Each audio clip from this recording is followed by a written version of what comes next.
Esta ponencia tiene como título Caso ITET, Tecnologías para la Educación y Entretenimiento en ITET. Adelante, maestra Berta Paulo. Buenas tardes. Su micrófono. Buenas tardes. Buenas tardes. ¿Me dice si se ve bien la pantalla, por favor? Tengo un poquito Si la de puede problema. ser un poquito más grande, sería fantástico. Dame un segundo. Tengo un Sí. poquito de problemas aquí con... Si no, pues la presentamos así. Dame un segundito. Se rehúsa Sí. a cooperar como debe. Espérame. Sí.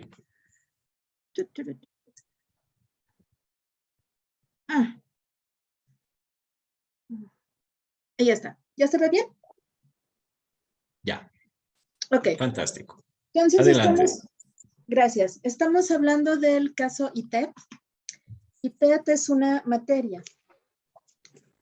Empezamos por definir que ITET, según la Universidad de New South Wales en Sydney, es Innovative Teaching and Educational Technology. De ahí parte el supuesto para esta materia, de que estamos hablando de una educación novedosa y utilizar las tecnologías con propósitos educativos.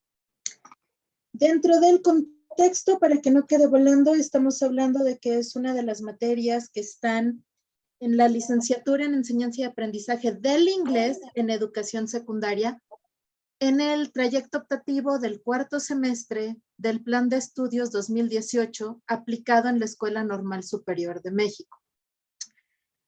Además de ser la docente que le imparte, fui la docente que la diseñó. Entonces, partimos del supuesto de la Universidad de Sydney de que era necesario encontrar estas materias que prepararan al docente no nada más para dar clase en el salón, sino en este tipo de ambientes. Y esta materia se crea y se diseña previo a la pandemia. Es decir, antes de tener que vernos inmersos en este mundo a fuerza, porque fue la solución que encontramos. Cuando nosotros diseñamos esta materia, estábamos partiendo del supuesto de que podía ser un extra o un plus para aquellos que se estaban preparando como maestros de inglés y pudieran incursionar en el mundo de la enseñanza en línea a través de diferentes conductas, a través de dar capacitaciones pues, a empresarios y a trabajadores que no podían presentarse de manera presencial a un centro de lenguas o que no tenían la viabilidad de hacerlo por las distancias. Las particulares de la materia, como dije, está en un diseño prepandemia y tiene 3 unidades. En la primera unidad se habla de las TICs, las TACs y las TEPs, que ahora ya engloban un concepto más grande que denominamos TICAD. Hablamos de las tecnologías para la información y la comunicación, para el acceso a la conectividad y para el empoderamiento y participación social. Es decir, la tecnología existe, cómo me afecta a mí en mi vida y cómo la voy a utilizar.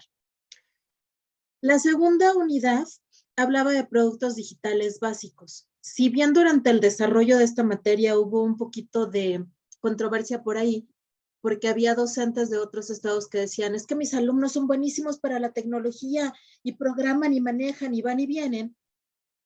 En el ideario sonaba fabuloso empezar de algo más avanzado, pero en la práctica vimos que teníamos alumnos que hablando de técnicas digitales eran básicamente iletrados. Estábamos hablando de un alfabetismo digital bastante elevado en la población. Entonces, por eso decimos incluir esta materia, productos digitales básicos, donde venían las descripciones y las viabilidades y cómo utilizar con un propósito pedagógico estos productos digitales básicos, como son un procesador de textos, una hoja de cálculo, una presentación con diapositivas, la creación de archivos de video, de audio y de medios audiovisuales combinando recursos, la aplicación de plataformas de gamificación, de plataformas de transformación de contenidos, pero siempre con un propósito pedagógico o con una utilidad para el maestro. Y finalmente teníamos una tercera unidad, ambientes virtuales de aprendizaje, donde partimos del supuesto de cómo vas a realizar tu actividad si tienes las características de la red 1.0, de la red 2.0, de la red 3.0, no tienes las mismas habilidades, las mismas capacidades, los mismos recursos tecnológicos, no puedes hacer lo mismo y una unidad virtual de aprendizaje. Un ambiente virtual de aprendizaje es más que copiar y pegar el texto en Google Classroom y decir, ahí te van 5 preguntas, te califico digital y listo. Ya estamos hablando de educación virtual. Durante la clase en progreso ya en sí, porque aquí vamos a hablar del caso de 2 grupos de 26 alumnos de la segunda generación de estudiantes de este plan de estudios. Tomaba en clase los martes y los viernes a las 7 de la mañana. Tenían graves deficiencias digitales, como lo dije, podíamos hablar de un analfabetismo digital pronunciado, eran pocos los que realmente sabían utilizar tecnologías más allá del checo al TikTok y al Facebook. Teníamos una conectividad restringida y limitada, puesto que estábamos utilizando los laboratorios de la escuela. Entonces, como es una red pagada por la federación, pues hay una gran cantidad de páginas bloqueadas. Había que ir más allá del simplemente crear el recurso, crear la página, crear el portafolio digital, sino justificar su uso pedagógico y por qué lo estaban utilizando. Y al igual que la compañera que expuso en primer lugar, decidimos utilizar Padlet como nuestra plataforma medio. ¿Por qué decidimos utilizar Padlet? Porque para la presentación de un portafolio digital nos resultó muy conveniente. Tiene la facilidad de que puedes subir diferentes tipos de contenidos. Estamos hablando de videos, de textos, de audios. Puedes poner líneas del tiempo, puedes poner votaciones. Tiene la gran capacidad de que, al igual que una red social, puedes darle like, puedes poner un comentario, puedes darle corazoncitos, puedes interactuar de diversas maneras, pero además cuenta con un filtro de profanidades. Entonces, sí le puedes decir un montón de cosas, siempre y cuando lo escribas en un lenguaje que no sea malsonante y que no sea ofensivo para nadie. Porque de otra manera la misma plataforma no te permite colocarlo de antemano.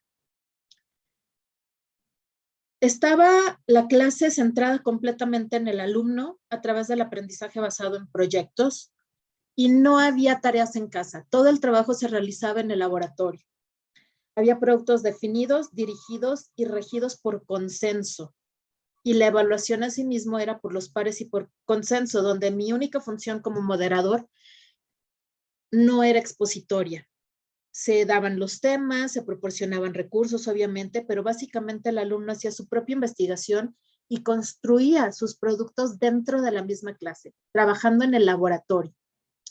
Estamos hablando de que si, por poner un ejemplo, hablábamos de la infografía, el alumno decidía qué información iba a incluir, ellos generaban su propia definición, sus propios conceptos, ellos decían, bueno, vamos a crear la infografía, la vamos a hacer a través de este medio, ¿qué le vamos a evaluar esa infografía? Ya habían definido sus elementos básicos al momento de la definición y era una definición conjunta, entonces la rúbrica Tiene un minuto para concluir. Gracias. Gracias. La rúbrica estaba pues ligada a esto. Aquí hay un ejemplo de cómo quedó el trabajo de algunos alumnos y les muestro los comentarios que ellos mismos hacían unos a otros. Me gusta cómo usaste la información, le diste una secuencia de cada, pero la letra es muy chiquita. Tiene buena presentación, pero dejaste muy poco tiempo para leer. Quiero saber si la plataforma que usaste te gustó. Y se daban respuestas ellos mismos. E incluso algunos se atrevieron a utilizar, pues, inglés para algunos de los comentarios. En conclusión, la materia permite el desarrollo de las habilidades digitales de los alumnos y Padlet es un gran medio para generar un portafolio digital colaborativo, donde no solamente evalúa el docente, sino ellos mismos en pares. Les dejo mi correo electrónico y el de mi compañera Vero, mi Twitter, por si quieren enviar alguna preguntita extra o hacer algún comentario, y los dejo con la cita de las comunidades digitales son el presente y el futuro de la evolución del pensamiento humano. No podemos desligarnos de las tecnologías, pero tampoco ser absorbidos por ellas. Gracias. Gracias, maestra. Tenemos felicitaciones también para usted de parte de la audiencia. Y la primera pregunta sería, en su entender, maestra, ¿constituye la integración de la tecnología educativa una alternativa para ampliar la cobertura en la educación superior? ¿De qué forma? Me gustaría decir que sí, pero eso va a depender mucho, como lo dijeron en la ponencia magistral, de una cultura digital. Sí, sí puede ser una gran alternativa en educación superior siempre y cuando el estudiantado objetivo tenga una cultura digital. Estamos hablando desde saber cómo utilizar los medios de recursos abiertos, el no hacerse plagio y autoplagio, e incluso qué tecnología sigue en qué momento. Mientras no podamos construir una tecnología y una cultura digital sólidas desde educación básica, yo lo veo simplemente como un parchecito. No podemos hablar de una educación tecnológica sólida hasta que no tengamos una ciudadanía que entienda el concepto de ciudadanía digital. Muy bien, importantísimo. La Ujú. ciudadanía digital. Agradecemos su participación, maestra Berta Paulo, por su exposición del trabajo, caso ITET, Tecnologías para la Educación y Entretenimiento en ITET. Entrenamiento. Gracias. Entretenimiento, sí. Gracias. Buenas tardes.